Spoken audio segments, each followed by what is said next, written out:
এই মোটা লোকটা জানতোই না যে আজকেই তার জীবনের শেষ দিন, কারণ একটা ভূত তাকে মেরে ফেলার জন্য তার পিছু করছিল।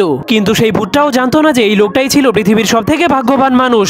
এরপর ভূতটা তাকে মারার জন্য তার মাথার উপর একটা লিফট ফেলে দেয়, কিন্তু তখনই লোকটা একটা সোনার কয়েন উঠানোর জন্য নিচু হয়ে যায়, যার কারণে সেই লিফট তার মাথায় না লেগে সেই ভূতের মাথাতেই লেগে যায়। এরপর সেই ভূতটা মোটা লোকটাকে মারার জন্য বারবার চেষ্টা করতে শুরু করে দেয়, কিন্তু সেই লোকটা রাস্তা দিয়ে আরাম করে হেঁটে হেঁটে গরিব মানুষদেরকে একটি করে সোনার কয়েন দিচ্ছিল, যা দেখার পর সেই ভূতটা লোকটার উপর অনেক রেগে যায়। কিন্তু তখনই লোকটা দেখতে পায় একটা ছোট্ট পাখির বাচ্চা তার বাসা থেকে নিচে পড়ে গিয়েছে। এই জন্য লোকটা সেই বাচ্চাটাকে বাঁচানোর জন্য যেতে শুরু করে, কিন্তু তখনই ভূতটা এই সুযোগে লোকটাকে মারার জন্য অনেকগুলো ধারালো লোহা সেই লোকটার দিকে ছুড়ে মারে। ঠিক তখনই লোকটা পাখির বাচ্চাটাকে বাঁচানোর জন্য নিচু হয়ে যাওয়ার কারণে তার জীবন বেঁচে যায়, যা দেখার পর ভূতটা অনেক রেগে নিজের বোর্ডটাকে ফেলে দেয়। কিন্তু তখনই সেই লোকটা ভুল করে সেই বোর্ডের উপরে পাড়া দেওয়ার কারণে রাস্তায় স্লিপ খেতে শুরু করে দেয়, যা দেখার পর ভূতটা অনেক খুশি হয়ে ভাবতে শুরু করে লোকটা এখনই অ্যাক্সিডেন্ট হয়ে মরে যাবে। কিন্তু সেই লোকটার ভাগ্য অনেক ভালো হওয়ার কারণে আরামসে রাস্তাটা পার হয়ে যায়, যার কারণে ভূতটা হার মেনে আবারও মাটির নিচে চলে যায়।